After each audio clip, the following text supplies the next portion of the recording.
If there is a will, there is a way.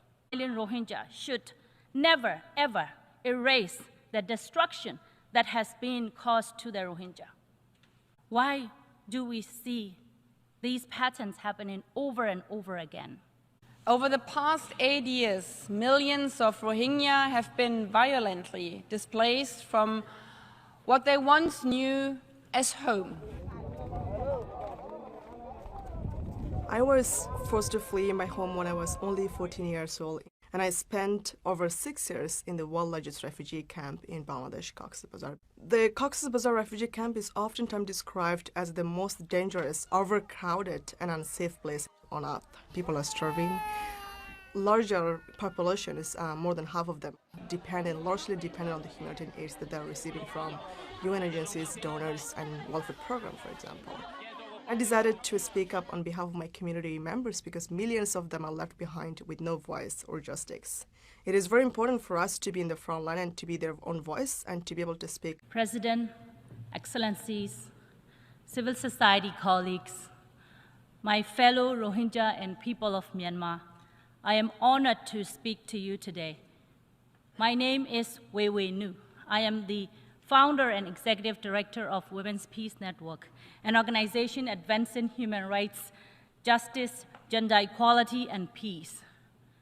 I thank the President of the General Assembly and her team, the Bangladesh Mission, and all member states for making this conference possible.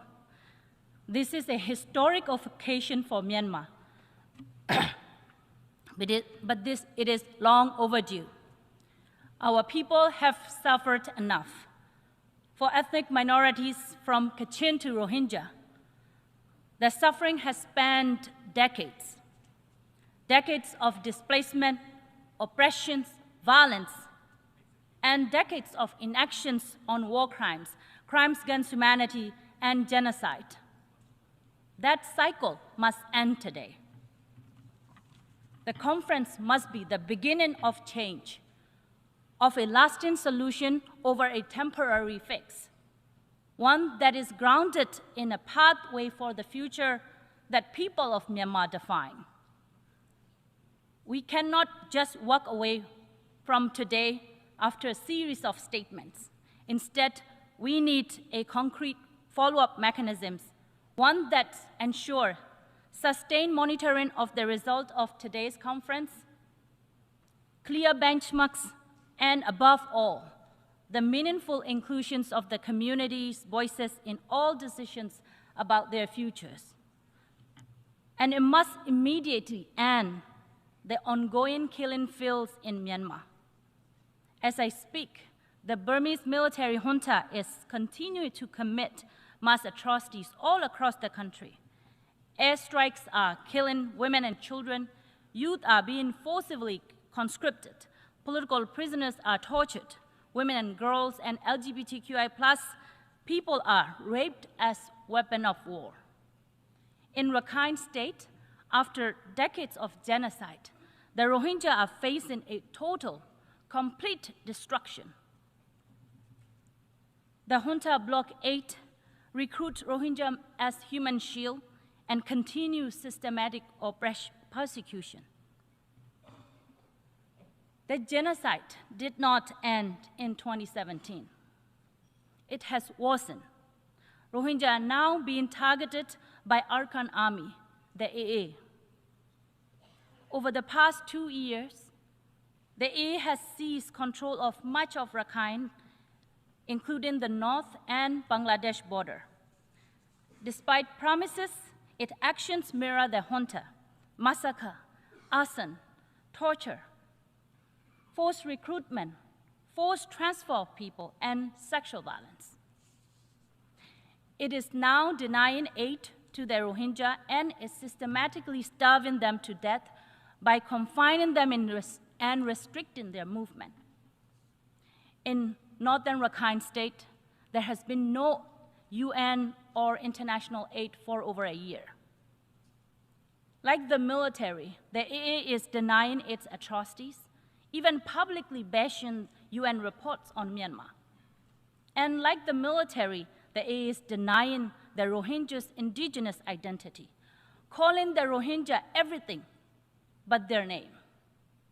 Meanwhile, the violence is also affecting everyone in Rakhine State. The junta is still confining 120,000 Rohingya in internally displaced persons camps in Sittwe. There, the military continues to abuse and deny basic human necessity, forcing them to suicide or flee by boat. The military is also attacking areas with ethnic Rakhine, Kamen, Dainet, Mro, and other minorities. Just a couple of weeks ago, the military bombed a boarding school at night, killing dozens of Rakhine children and injuring many. No one is spared. It is also true that armed groups that are undemocratically claiming to represent the Rohingya have collaborated with the military. The AA has taken these as excuses to inflict collective punishment on Rohingya civilians. And when it suits its goal, like improving image before this conference, AA would orchestrate a media campaign to whitewash its actions to the international community. But let me emphasize, a photo or video of a smiling Rohingya should never, ever erase the destruction that has been caused to the Rohingya. What the AA is doing now is detrimental to the people of Arakan and their common future. All I and my community have wanted is to live in peace with our diverse neighbor in our homeland. So if the AA also genuinely seeks coexistence, it can use its newfound power to take measures that allow for safe and voluntary return of Rohingya and ability not just to live, but thrive with equal rights. If there is a will, there is a way. It can easily protect Rohingya, allow aid to enter, hold perpetrators of atrocities accountable, and creates conditions for genuine, peaceful coexistence. Unfortunately, we know by now that that will not happen anytime soon. And that genocide victims and survivors are, when the genocide victims and survivors are at risk of exterminations by the multiple actors, there is no time to waste. The international community must immediately intervene to exercise its responsibility to protect the remaining Rohingya. Cross-border aid or a humanitarian corridor must be established along the Myanmar-Bangladesh border so that the life of the starving civilians can be saved. Targeted sanctions must be imposed on perpetrators of mass atrocities to diminish their capacity to brutalize more civilians. An independent body must be deployed to Rakhine State to monitor the situations and collect the evidence of atrocities. Without actions, Rohingya exodus will continue until there is no more Rohingya left in Myanmar. Excellencies, as long as atrocities against civilians continue, the refugee crisis will continue. This cycle of atrocities and mass displacement has spanned Myanmar's history. We saw this in 1978, in 1991, in 2017, and now again. I urge all of you to ask yourself, why do we see these patterns happening over and over again? Because for Rohingya and fellow ethnic minorities, the answer has always been clear: impunity. For 70 years, the military has escaped justice. The impunity emboldened others to follow. Ending impunity is the only way to end atrocities. Therefore, international community must end this impunity that is at the root of all atrocities. Perpetrators of atrocities against civilians must be held accountable. Justice is not optional. It is the only deterrent, the only path to peace. Effective justice and accountability initiatives are crucial in deterring actors from committing more atrocities. And with effective international support, these holistic forms of deterrence can establish framework of lasting peace. Lasting peace is a necessary precondition for the repatriation Rohingya and all other refugees. Excellencies, let me emphasize this again. Lasting peace in Myanmar fundamentally depends on justice and accountability. And lasting peace can happen in a federal democracy where the Rohingya and other ethnic minorities have constitutionally granted equal rights and self-determinations and are free to exercise them. The international community thus must prioritize meaningful engagement with the pro-democracy movement over the military. All the people of Myanmar want is the military to be held accountable and kept out of politics. By now, we know that soft diplomacy is clearly not enough to change the military's illegal, brutal behavior. Soft diplomacy only prolongs the country's crisis. And when there is so much human suffering already, there is no time to waste.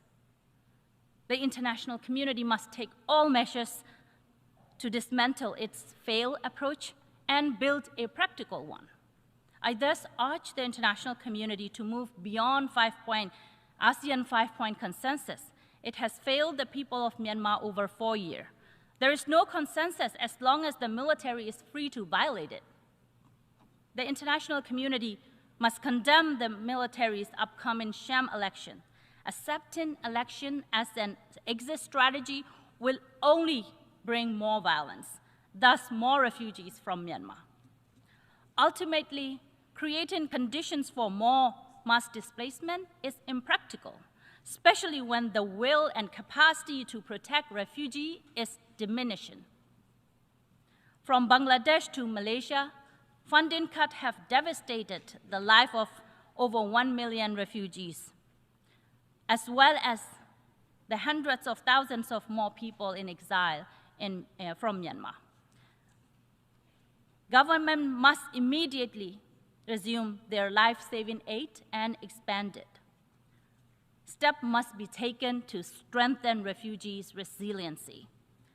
Like Thailand, host countries must allow refugees to at least work. And access to education is critical for refugee children, especially Rohingya youth in Cox's Bazar. The international community must fulfill its duty to protect refugees. Instead of detentions, deportation, provide access to the safe disembarkations, asylum, and domestic legal processes. Protection is especially crucial for Rohingya women and girls. They continue to face brutal forms of violence as refugees even after fleeing genocide. This is intolerable. Excellencies, you already have the evidence. You already have the power. What is missing is the political will. The people of Myanmar demand accountability and an end to impunity and an end to oppressions. Let this conference be a historic turning point, the end of missed opportunities and the beginning of the lasting solution. Thank you.